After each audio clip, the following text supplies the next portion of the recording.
Now opener, brain tumours now claim more young lives than any other form of cancer. The tumour rate has increased by a staggering 21% in just a decade. One of our leading surgeons is worried about a link with the growing use of mobile phones and other electrical equipment. For months afterwards, I thought I could never be afraid of death anymore because my 7-year-old daughter has faced it so bravely and with such dignity.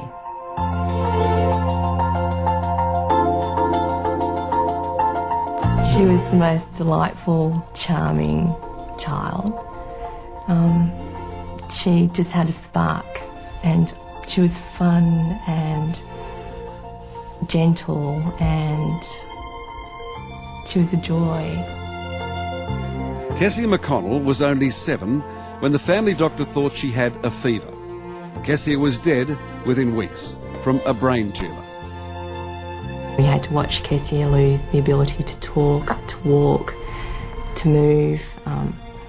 You know, one by one, her left hand would be paralysed. The next day she'd wake up and she wouldn't be able to move her leg. The type of tumour that Kessia had in her brainstem was, you know, the worst possible place you could have a brain tumour. Ependymomas in particular seem to be increasing in incidence in children. Charlie Teo is a preeminent neurosurgeon. He specialises in children's brains. And Charlie is at the cutting edge, literally, of a 21% increase in children's brain tumours. I think that EMR, mobile phones and other electrical appliances may have something to do with the increased incidence that we're seeing. What advice do you give your children?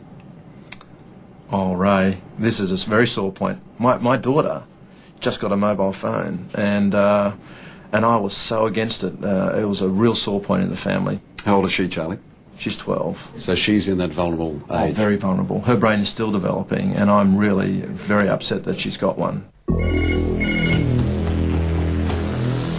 So mobile telephones or telephone wires or computers? Absolutely. I mean, you're exposed to EMR, electromagnetic radiation, that you're not even aware of. The wires in the walls of your home emit EMR of a certain frequency that could be dangerous. The electrical appliances, not only computers, but all electrical appliances like electric blankets and bedside clocks, certainly mobile phones and certainly high tensile electrical wires. And your belief is that children are more susceptible? Yeah, that's my personal belief, that there may be an association between EMR exposure and the development of brain cancer. Dr. Charlie Teo and the other scientists are not saying that mobile phones or electric wires or TV towers will kill you. They're not saying that yet. What they are saying is that some people, for some reason, are more susceptible than others, and that all children are at risk. There's now so much electromagnetic radiation in our daily lives that we just have to be careful, just in case somewhere down the track we discover that EMRs have in fact been killing us. I don't think there are any guarantees. I don't think the industry can give a guarantee, and certainly our scientists are not prepared to do that. Senator Lynn Allison spent a year listening to the scientists, trying to find out what the risks are. What she discovered is that there's good reason to worry. We are a bit awash now in radio frequency and radio waves generally, and we're not altogether sure what effect that has on us. Senator, were you surprised to learn that brain tumours have now taken over from leukaemia as the biggest cause of death amongst children? I think that's awful, but it's consistent with studies of in Europe and the UK, where there's been a 40% increase across the board of brain tumours over the last 20 years. Across the other side of Canberra, Jeff and Denise are still coming to terms with the loss of Kessia. Denise searched hospital and medical records, compiling the report that found brain tumours are now the biggest cancer killer of children. I wouldn't move in next to a telecom tower or a mobile phone tower, and certainly if there were heavy-duty electrical wires, I'd be very uncomfortable. You could talk yourself into the ground, wondering how or why. There's no sort of real indicators, just a lot of guesses, and those guesses cover such a broad range of areas. You'd go mad trying to control your environment because you just don't know what it is.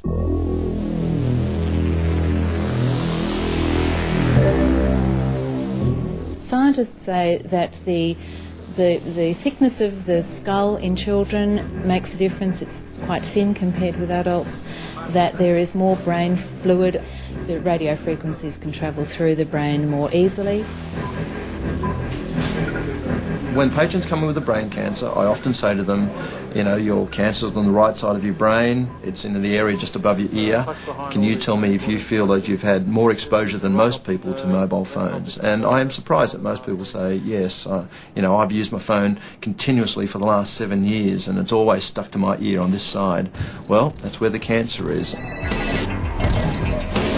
This is unfortunately a very cruel disease that affects people in all age groups. I've done a baby, a one-day-old baby with a malignant brain tumour, and it's the greatest cancer killer in children, and that's why I think we really need to be aware of it and start putting some more effort into it. The thing I've learned is that there's nothing harder that I'll ever face in life than holding my daughter as she dies. I think I'm different in some ways in terms of how I approach problems, and they're not anything compared to actually looking at your daughter as she breathes her last breath. And for more information on Charlie Teo's research, please go to our website 9msn.com.au/ACA.